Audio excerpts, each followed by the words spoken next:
Ya, baik. Bismillahirrahmanirrahim. Assalamualaikum warahmatullahi wabarakatuh. Selamat siang, Bu Yunus, Pak Budi, Bu Anissa, dan teman-teman semua.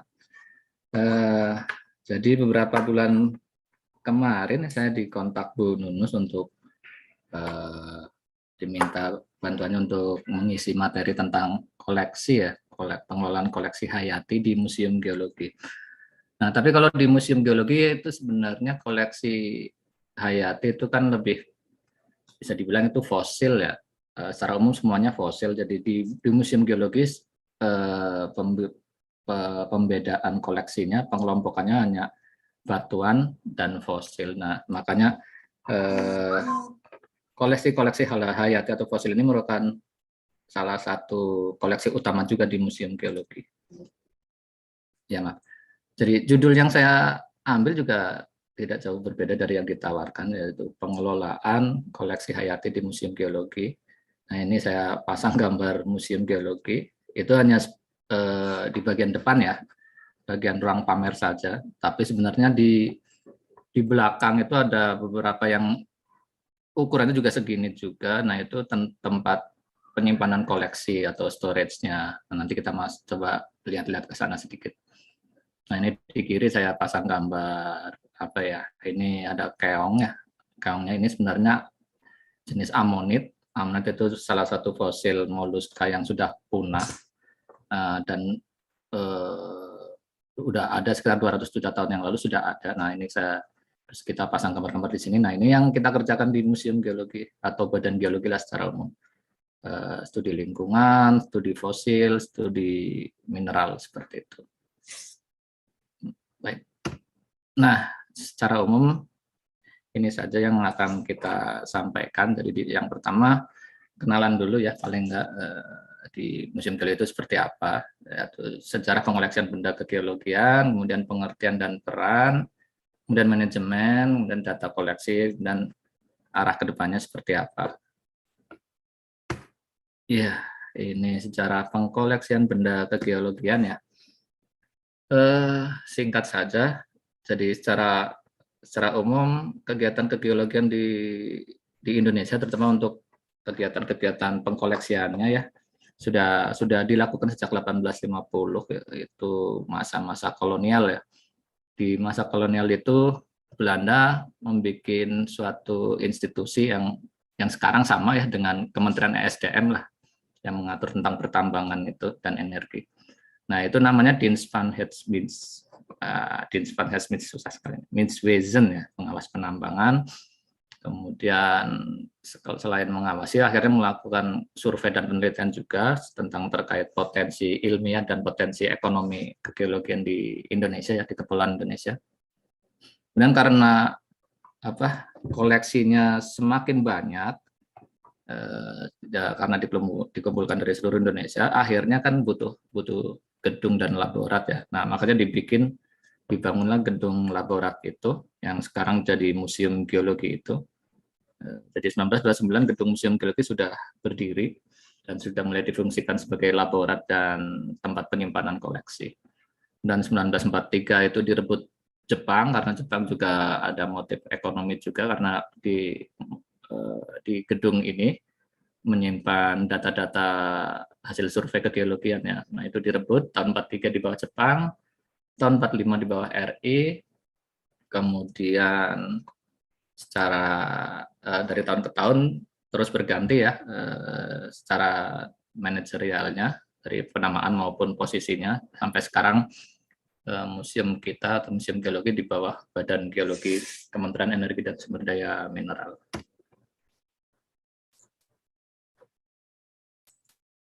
Nah, ini hanya perbandingan saja, ini zaman dulu pertama berdiri.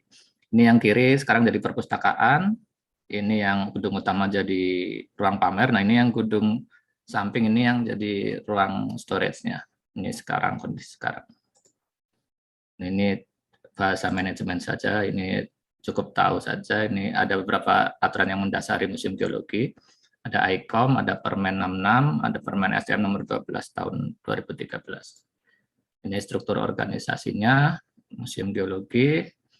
Kemudian ada 3 seksi, ada seksi dokumentasi dan konservasi, peragaan, edukasi. Nah, ini kelompok fungsional, ada peneliti, peneliti bumi, dan teman-teman yang bergerak di bidang fungsional. Kebetulan kalau untuk seksi yang mengurusi koleksi itu di bawah seksi dokumentasi dan konservasi. Ini peragaan untuk yang teman-teman yang mengurusi peragaan di depan, kemudian yang edukasi itu yang teman-teman yang mengurusi penyebar luasan informasinya. Baik, ini manajemen koleksinya secara umum fungsinya seperti ini, diusahakan untuk peningkatan kualitas koleksi, terus tantangannya ya pengembangan koleksi, kegiatannya seperti itu, inventarisasi koleksi, identifikasi koleksi, peningkatan koleksi layanan, manajemen koleksi, sama juga melakukan konservasi dan manajemen koleksi. Ini kegiatan yang di seksi koleksi ya, seksi konservasi dan dokumentasi. Jadi ini yang kita perhatikan di seksi dokumentasi dan konservasi. Paling tidak ada 10 agen perusak koleksi yang kita highlight, kita kurangi ininya ya, potensinya supaya tidak rusak koleksinya. Dari pertama benturan fisik langsung itu pasti kita biasanya berusaha untuk mengurangi benturan fisik ini dengan berbagai cara ya, misalnya penyimpanannya dengan dialasi busa atau apa seperti itu, banyak metodenya. Dan kriminal juga ya kita pasti pasang peralatan pengaman ya, misalnya CCTV ataupun satpam yang terjadwal ya untuk proses pengamanannya. Dan api juga kita pasang berbagai APAR, alat pemadam api, dan air juga kita coba karena di tempat kami secara morfologinya museum geologi itu agak rendah ya, jadi apa ya, tempat depo senternya air juga, jadi kita ada mitigasinya juga, kita menempatkan beberapa pompa air supaya tidak terjadi banjir. Kemudian serangga juga kita coba pasang beberapa ya bahan yang tidak disukai serangga seperti itu. Kemudian kontaminasi udara juga kita tutup semua storage dengan sistem yang insya Allah aman ya. Kemudian radiasi sinar pasti kita tidak membuat sinar matahari langsung kena spesimen. Dan suhu juga kita ada pengaturnya, kelembaban juga. Nah, kelalaian ini yang agak harus diperhatikan karena ini human error ya. Jadi kalau kelalaian itu kita antisipasi dengan membuat beberapa standar operasi terkait koleksi. Ini manajemen koleksi, dari koleksi di lapangan sampai ke ruang pamer dan ruang simpan ya. Jadi di awal ini pengadaan koleksinya ya ada beberapa macam cara, ada hibah, ada titipan, imbal jasa, pinjam atau penelitian dan ekskavasi. Dan kebanyakan kita dapat koleksi dari kegiatan kita yang penelitian dan ekskavasi. Dan kita masuk ke step 2, ada penerimaan koleksi. Di sini biasanya kita karantina dulu. Di proses karantina ini kita periksa, kita cek dulu, kita coba kasih perawatan awal ya untuk dikonservasi atau apapun lah, untuk bisa arahnya ke apakah ini layak untuk diregistrasi, kemudian dilanjutkan ke inventarisasi. Kalau sudah layak semua, kita bikin kegiatan klasifikasi, penomoran, pengukuran, pemotretan, masuk ke inventarisasi, dan setelah itu ya apakah ini disimpan di ruang simpan atau di ruang galeri pamer. Nah, output terakhirnya ini, ruang simpan atau galeri pamer. Kalau ruang simpan pasti nanti ujungnya untuk kebutuhan sains ya, ilmiah, biasanya lebih ke arah situ. Nah, ini data yang kita punya ya, paling enggak sekarang kita menyimpan sekitar yang terdaftar ya sekitar 417.000 lebih koleksi ya, bervariasi dari beberapa kelompok koleksi, itu ada batuan dan mineral, ada vertebrata, ada hominid, invertebrata, paleobotani, kemudian artefak. Nah, kaitannya dengan spesimen hayati ya.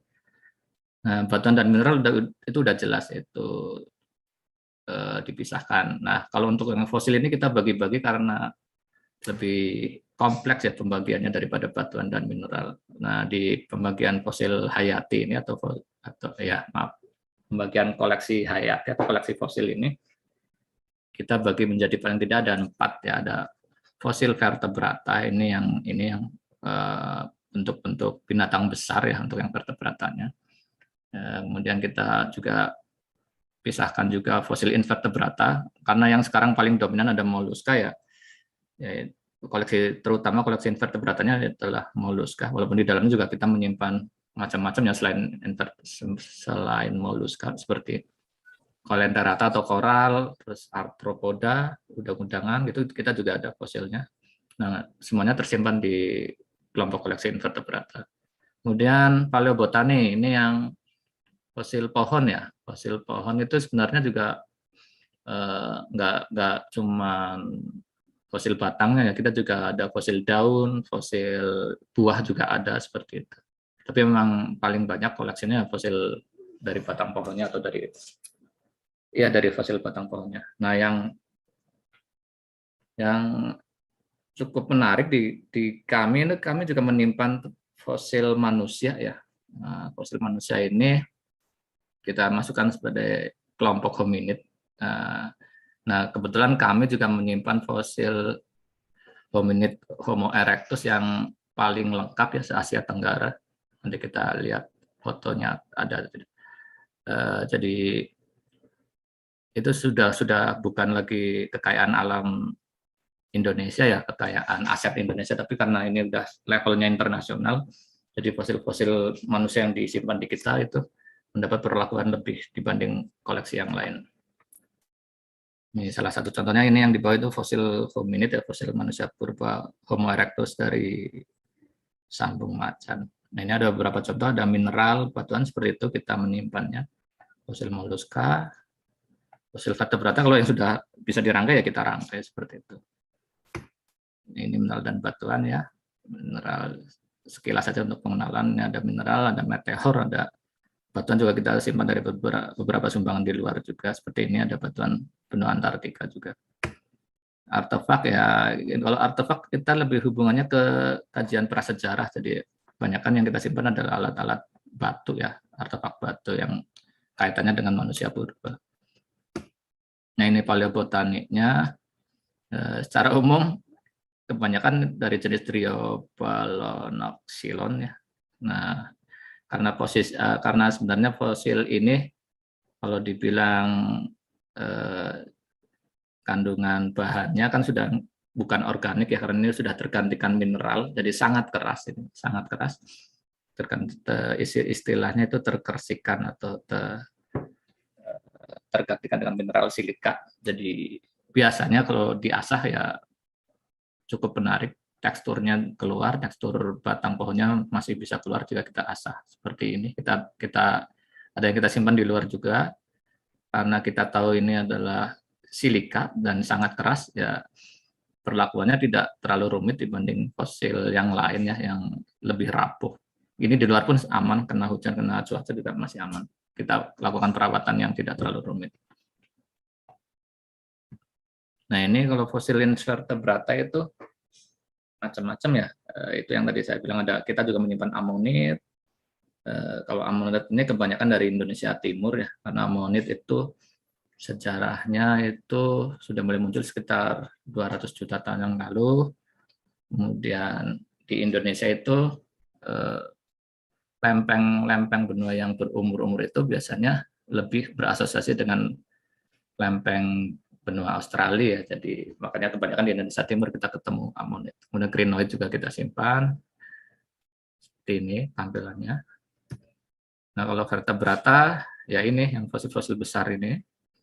Dan memang perlakuannya lebih khusus ya, karena ini biasanya kalau berbicara fosil vertebrata ini umurnya masih muda ya dibanding fosil-fosil lain seperti invertebrata dan fosil kayu ya. Ini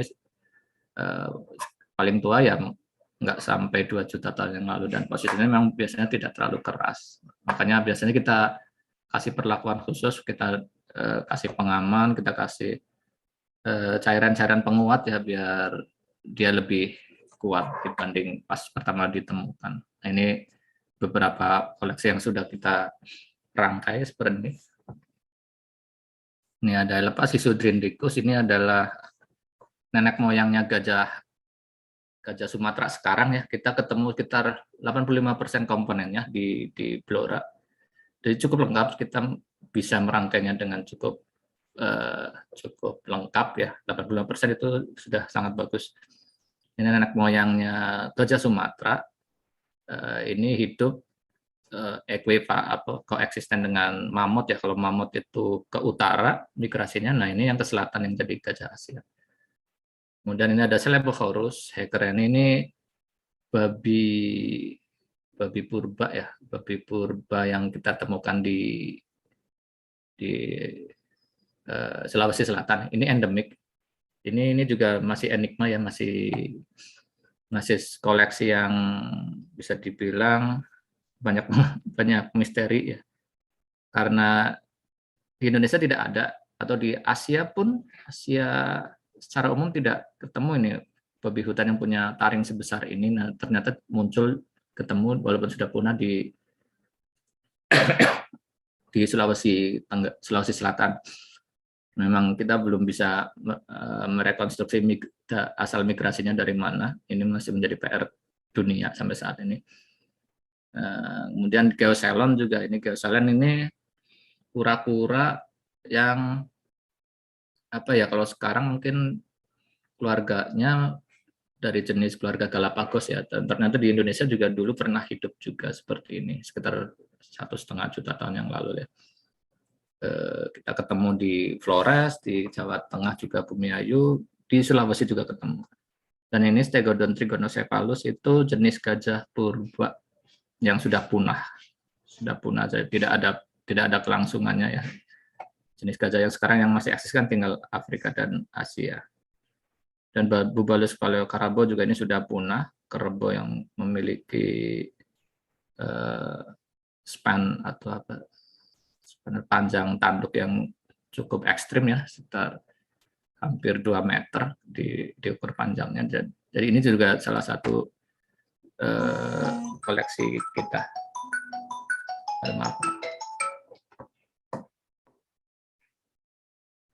Kemudian next, nah ini hominid. Ini salah satu fosil koleksi unggulan kita juga. Bisa dilihat di situ kami pasang 3, itu tinggal buka lemari saja. Storage-nya sudah aman. Nah ini yang di kiri itu SM4, kemudian yang di bawah ini Homo erectus S17. Nah ini fosil yang terlengkap di Asia Tenggara yang kita simpan. Ini salah satu kekayaan koleksi kita. Kemudian yang atas ini adalah Homo floresiensis. Kita juga mendapatkan fosil ini hasil ekskavasi atau kegiatan kita di tahun 2014. Ini menarik, ini ketemu di Flores ya. Posisinya ukurannya sangat ekstrim ya, ini kerdil ya untuk ukuran manusia. Jadi ini untuk kajian-kajian kenapa kita tertarik daerah Flores juga hubungannya dengan geologi. Kita sedang mengkaji tentang fenomena isolated island ya, di mana fenomena pengkerdilan banyak terjadi ya di suatu pulau yang terisolasi. Nah, hal itu hanya bisa dipelajari jika dasarnya biasanya fosil. Nah, kita makanya beberapa tahun ini kita fokus kegiatan di sana. Nah, kita ketemu ini Homo floresiensis yang nickname-nya itu Hobbit ya. Ketinggiannya kalau direkonstruksi cuma sekitar 1 meter saja. Jadi ini manusia purba sekitar umur 700.000 tahun yang lalu. Ini juga masih misteri kenapa ada manusia purba umur segitu di daerah Flores yang notabene itu terisolasi ya, pulau yang dari dulu terisolasi tidak terhubung dengan tempat lainnya. Ini hanya penggambaran saja bagaimana kita mengurus ya fosil-fosil vertebrata di storage kami. Nah, biasanya pertama datang ya kita preparasi dulu. Ini ada beberapa kantong plastik di sini. Biasanya ini dari lapangan seperti ini. Kalau yang masih aman seperti ini, terus kita bongkar, kita lepaskan matriks tanahnya, kita kasih penguat seperti itu. Nah, kalaupun sudah aman, sudah bisa dibersihkan, dikasih penguat, kalaupun bisa dirangkai seperti ini, kita rangkai. Kalau tidak bisa ya kita masukkan ke storage untuk studi lanjut. Ini proses proses salah satu teman kami yang sedang melakukan pendataan ya tentang teman-teman fosil di lapangan. Nah, yang kecil-kecil ini biasanya fosil-fosil yang kecil. Kalau ini fosil-fosil tikus ya, kita juga mau mengumpulkan juga fosil-fosil tikus di sini karena ternyata menarik untuk mengkaji bagaimana sejarah kemunculan tikus di beberapa pulau di Indonesia. Ini storage kami, ruang penyimpanan kami punya sekitar 10 storage, tempat penyimpanan di mana satu storage khusus buat penyimpanan fosil vertebrata, kemudian tiga storage untuk penyimpanan fosil-fosil kecil. Seperti ini yang di atas ini fosil-fosil kecil kayak moluska seperti itu kita simpan di atas ini juga. Nah di bawah ini untuk fosil-fosil batuan. Ini lorong tempat penyimpanan fosil-fosil moluska atau fosil-fosil invertebrata kita. Nah untuk yang sisanya itu sekitar 6 sampai 7 storage itu untuk menyimpan fosil-fosil batuan dan mineral. Ini format apa ya, kalau mau dibilang format identifikasi awal ya. Nah seperti ini untuk syarat masuk ke inventarisasi. Kalau untuk batuan standar ya pasti ya, ini nanti koordinatnya di mana, terus jenis batuannya jenis batuan apa, kemudian ada lembar peta ini peta geologi ya, itu lembar petanya apa, kemudian skala petanya dipakai apa, formasi batuannya apa, itu semua klasifikasi batuan. Tapi kalau untuk di yang koleksi hayati ya, itu lebih banyak lagi ininya pengkodeannya karena memang lebih bervariatif ya. Kita masukkan juga kode taksonominya seperti kelas, familia, genus, spesies, dan itu biasanya kalau untuk teman-teman geologi ya nggak akan terlalu jauh ke situ. Biasanya teman-teman biologi yang lebih bisa membantu kami di sini. Kemudian juga sama karena intinya di geologi itu data pertama itu lokasi. Jadi itu yang dikejar pertama dulu, lokasinya di mana. Nah, sama juga di fosil juga akhirnya lokasi juga, data lokasi memiliki peran yang cukup penting. Kemudian kondisi fosilnya bagaimana, kita juga melakukan identifikasi awal ya, mendeformasi batuan apa ketemu seperti itu. Nah, cara perolehan, jadi memang lebih untuk yang fosil lebih banyak parameter yang dimasukkan di lembar inventarisasi ini. Nah, ini bagan alur identifikasi ya, secara umum seperti ini di Museum Geologi.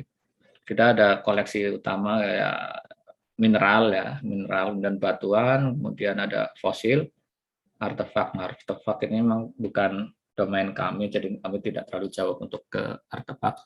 Tapi untuk batuan ya kita breakdown seperti ini, secara umum ada batuan beku, sedimen, sampai seterusnya ke bawah. Dan untuk yang fosil ini yang untuk kajian hayati ya, kita bagi jadi vertebrata, invertebrata, plantae. Tapi nanti ada di sini sebenarnya ada nyempil nanti di ini keluar sendiri ya, hominid, karena ini memiliki spesifikasi khusus. Jadi nanti ada tersendiri untuk kajian hominid atau manusia ya, manusia secara umum. Nah ini dasarnya macam-macam juga. Kalau untuk yang batuan ya udah seperti itu dasarnya definisi batuan. Nah kalau untuk kajian fosil ini macam-macam sekali dasarnya.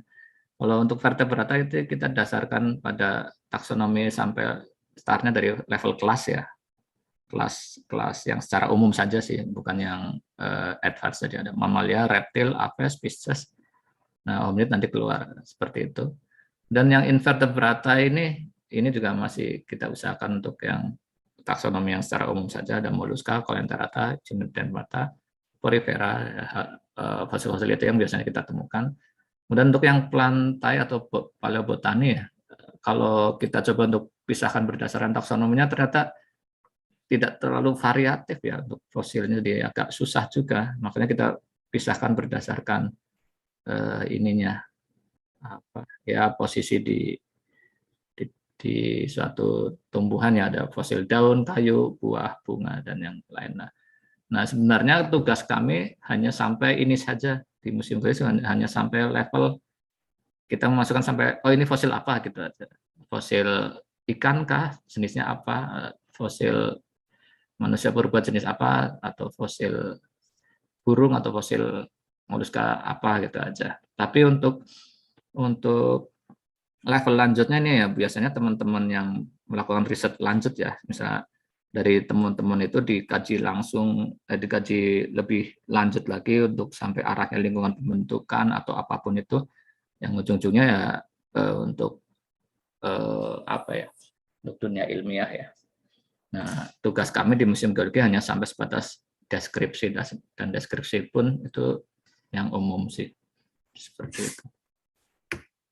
Nah, ini pengelolaan data dan informasi koleksi ya. Jangka pendeknya ya biasanya bukan jangka pendek, ini lebih ke annual ya. Yang rutin kita lakukan seperti penataan, pendataan, registrasi. Dan jangka menengahnya kita mencoba untuk membuat katalog. Kepanjangnya itu kita mencoba mengintegrasikan sistem database-nya yang lebih advance lagi ya. Apalagi sekarang modelnya online ya. Kita berusaha untuk ke arah situ juga. Nah, jumlah total koleksinya seperti ini ya gambarannya. Sebenarnya ini hanya gambaran saja. Moluska itu paling banyak dibanding koleksi yang lain, karena moluska itu kecil-kecil dan biasanya sekali ketemu juga cukup banyak. Ya seperti ini kondisinya. Batuan mineral, kemudian ada vertebrata dan hominid. Ini jumlah yang diregistrasi. Jadi tadi jumlah yang kita koleksi ini yang sudah diregistrasi. Ini hanya bahasa manajemen saja. Ini pengerjaannya seperti ini. Ini masih. Nah, jadi koleksi yang di kami itu outputnya untuk proses legalitasnya itu kita daftarkan ke BMN ya, Badan Milik Negara. Jadi tiap koleksi itu akan memiliki nomor BMN-nya seperti itu. Jadi memang kalau hilang pun ya itu pertanggungjawabannya sangat sulit ya, karena sudah terdaftar sebagai barang milik negara. Jadi sekilas seperti itu saja teman-teman, Bapak Ibu, proses pengkoleksian atau pengelolaan koleksi fosil ya di Museum Geologi seperti itu. Terima kasih, saya kembalikan lagi ke moderator. Assalamualaikum warahmatullahi wabarakatuh.